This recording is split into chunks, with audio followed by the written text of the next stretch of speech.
নমস্কার বন্ধুরা, welcome to cooking with ইচ্ছে। আজ আমি আপনাদের সাথে একটা পুরনো ট্র্যাডিশনাল বাঙালি রেসিপি শেয়ার করব। এই রেসিপিটা বানানোর জন্য আমি যেমন সামান্য মাত্র কিছু ইনগ্রেডিয়েন্টস ব্যবহার করব, তেমনি এই রেসিপিটার মধ্যে কিন্তু পেঁয়াজ রসুন পড়বে না। একেবারে পাতলা একটা মাছের ঝোলের রেসিপি আজ আমি আপনাদের সাথে শেয়ার করব। তো রেসিপিটা বানানো যেমন সহজ হবে, তেমনি এর মধ্যে আমরা ফিরে যাব পুরনো আমাদের বাঙালি রেসিপি ঘরানার মধ্যে। এখানে আমি নিয়ে নিয়েছি খানিকটা কালো জিরে, কাঁচা লঙ্কা, বড়ি, আর আমি তার সাথে নিয়েছি আলু দুটো ছোট করে কেটে নিয়েছি, আর নিয়েছি বেগুন এরকমভাবে কেটে নিয়েছি দুটো টমেটো, আর নিয়েছি এখানে মাছগুলো চারাপোনা আমি একটু ছোট করে কেটে নিয়েছি। এই গরমে কম তেল মশলায় রান্না করা যাবে, সেজন্য মাছগুলো আমি কেটে নিয়েছি। আপনি চাইলে গোটাও রান্না করতে পারেন। নিয়ে নিচ্ছি মাছের মধ্যে হলুদ আর নুন পরিমাণ মতো। তারপর হলুদ আর নুনটা ভালো করে মাছের গায়ে মাখিয়ে দিতে হবে। এই রেসিপিটা ভীষণ সহজে আর চটজলদি আপনি রান্নাটা করতে পারবেন। রেসিপিটা আশা রাখি আপনাদের ভালো লাগবে, তাই অবশ্যই ফুল ওয়াচ করবেন। নিয়ে নিলাম বড় চামচের 1 চামচ আদা কাঁচা লঙ্কা বাটা, তার সাথে দিয়ে দিচ্ছি ছোট 1 চামচ ধনের গুঁড়ো, ছোট 1 চামচ দেব জিরের গুঁড়ো, তার সাথে দেব হলুদ ছোট 1 চামচ, নুন দেব ছোট 1 চামচ, চিনি দেব ছোট 1 চামচ। পুরোনো দিনের এই রান্না আমরা এখন ওই রকমভাবে আর বানাতে পারবো না, কিন্তু যদি তার সামনাসামনি যেতে পারি তাহলেও রান্নার স্বাদ অনেকটাই ভালো হবে।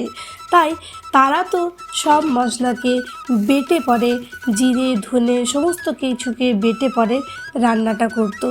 আমরা এগুলো একটু ভিজিয়ে রেখে সেই পুরনো রেসিপির স্বাদ একটু পাওয়ার চেষ্টা করি। রেসিপিটা তাহলে আরও বেশি টেস্টি হবে। দিয়ে দিলাম ছোট চামচের 1 চামচ কাশ্মীরি মির্চ, আর দেব আমরা যে টমেটোগুলো রেখেছিলাম সেই টমেটোগুলো এরকমভাবে একটু চটকে জাস্ট 2 চামচ জল দিয়ে ভালো করে একসাথে সমস্ত মশলা মিশিয়ে নেব। এরকমভাবে একদিন এই বড়ি বেগুন দিয়ে মাছের ঝোল বানিয়ে দেখবেন, স্বাদটা ডাবল হয়ে যাবে। আর আমরা যে কাঁচা লঙ্কাগুলো রেখেছি সেই কাঁচা লঙ্কাগুলো এরকমভাবে লম্বালম্বি করে আমি চিড়ে নিচ্ছি। এই সমস্ত কাজগুলো আগে করে রাখলে রান্নাটা করতে সময়ই লাগবে না, একেবারে চটজলদি একটা রেসিপি রেডি হয়ে যাবে। তাই প্রথমে এই কাজগুলো করে রাখতে হবে। এখন কড়াইয়ে গরম করে নিচ্ছি সর্ষের তেল। আপনি চাইলে যে কোনো তেল গরম করে নিতে পারেন বা যে কোনো তেলে রান্নাটা করতে পারেন, কিন্তু রান্নার স্বাদ বেশি ভালো হবে সর্ষের তেলে রান্নাটা করলে। তেলটা ভালো মতো গরম হলে এখন আমি মাছগুলো এটার মধ্যে ছেড়ে দেব, আর মাছগুলো হাই ফ্লেমে একটা পিঠ ভালো করে কিন্তু ফ্রাই করে নেব। একটা পিঠ ফ্রাই হয়ে গেলে এখন আমি মাছগুলোকে উল্টে নিচ্ছি। তারপর লো ফ্লেমে উল্টো পিঠটা ফ্রাই করে নেব। তাহলে কি হবে, প্রথমে হাই ফ্লেমে মাছগুলো গরম হয়ে যাবে, আর তারপর লো ফ্লেমে এগুলো ভালো করে সেদ্ধ হয়ে যাবে। তবে খুব একটা বেশি ফ্রাই করার দরকার নেই। আর তেলটা মাছ ভাজবো, বড়ি ভাজবো, সেই জন্য অল্প একটু বেশি দিয়েছিলাম। এখন মাছগুলো আমি তুলে রাখবো।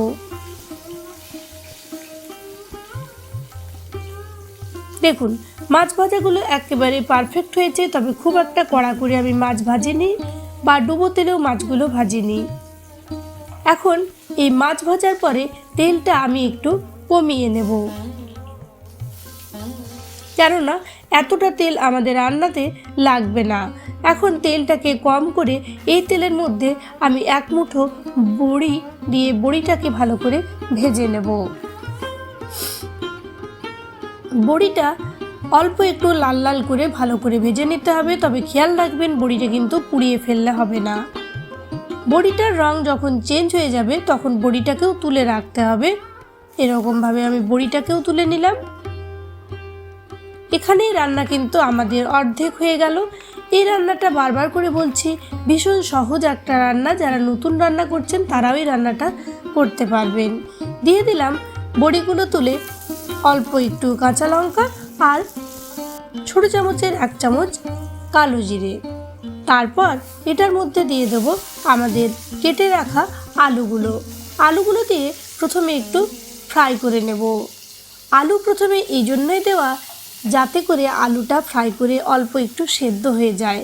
তারপর বেগুনটা দিলে যখন আপনি কারিটা বানাবেন তখন বেগুন আলু সব গোটা গোটা থাকবে, কেউই গলেও যাবে না, অথচ সুসেদ্ধ হবে।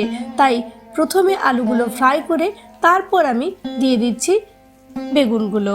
তবে আলু খুব একটা ফ্রাই করার দরকার নেই, জাস্ট কালারটা চেঞ্জ হবে আর অল্প একটু সেদ্ধ হয়ে আসবে, তখনই বেগুনটা অ্যাড করে দিতে হবে। বেগুনটা দিয়ে আরও একটু ফ্রাই করে আমাদের রেডি করে রাখা মশলাটা এটার মধ্যে আমি দিয়ে দিলাম। এখন ভালো করে এটাকে কষিয়ে নিতে হবে। যতক্ষণ না এই মশলা থেকে তেল ছাড়তে থাকে ততক্ষণ মিডিয়াম ফ্লেমে আমি এটাকে কষাতে থাকবো। বলার অপেক্ষা রাখে না, বেগুন থেকেও কিন্তু অনেকটা পরিমাণ জল বেরোবে। বেগুনের ময়েশ্চারই কিন্তু এটাকে কষানোতে আমাদের সাহায্য করবে। খুব একটা বেশি কিছু আমি তেল মশলা দিইনি, টমেটোই কিন্তু এই রান্নাটাতে একটা অন্য মাত্রা দিয়ে দিচ্ছে। দেখুন আমাদের তেল রিলিজ হতে শুরু করেছিল। এখন এটার মধ্যে মশলা বাটার যে জলটা ছিল সেটা দিলাম, তার সাথে দিয়ে দিচ্ছি হালকা অল্প একটু কুসুম গরম জল। আপনি যেমন পরিমাণ কারি রাখতে চাইবেন সেই রকম পরিমাণে জলটাকে অ্যাড করবেন। তারপর ভালো করে অল্প একটু নেড়ে চেড়ে এটাকে ঢেকে রাখবো 10 মিনিট মিডিয়াম ফ্লেমে, যাতে আমাদের সবজিগুলো সেদ্ধ হয়ে যায়। 10 মিনিট পরে ঢাকনা খুললে দেখতে পাবেন বেগুন আলু সব কিন্তু একেবারে গোটা গোটা আছে। বেগুনও যেমন গলে যায়নি, আলুও সেরকম খুব সুন্দরভাবে সুসিদ্ধ হয়েছে। এরকমভাবে অবশ্যই একদিন এই রেসিপিটা বানাবেন। তারপর দিয়ে দিচ্ছি আমাদের ভেজে রাখা মাছগুলো দিয়ে অল্প একটু এটাকেও আমি মিডিয়াম ফ্লেমে ফোটাবো। তাহলে কি হবে, মাছের সুন্দর গন্ধ এই ঝোলের মধ্যে ভরে উঠবে আর তাতে স্বাদ হবে দুর্দান্ত। তাই 5-7 মিনিট মিডিয়াম ফ্লেমে ভালো করে ফুটিয়ে তারপর আমি এটার মধ্যে অ্যাড করে দেব আমাদের ভেজে রাখা বড়িগুলো। আর বড়িগুলো দিয়ে খুব একটা কিন্তু ফোটাবো না, তাহলে বড়িগুলো অতিরিক্ত নরম হয়ে যাবে। জাস্ট 2-3 মিনিট রেখেই এখন গরম ভাতের সাথে পরিবেশন করব। আশা রাখি আজকের রেসিপি ভালো লেগেছে। যদি ভালো লেগেছে একটা লাইক দেবেন, কমেন্ট করে জানাবেন যে রেসিপি কেমন লাগলো।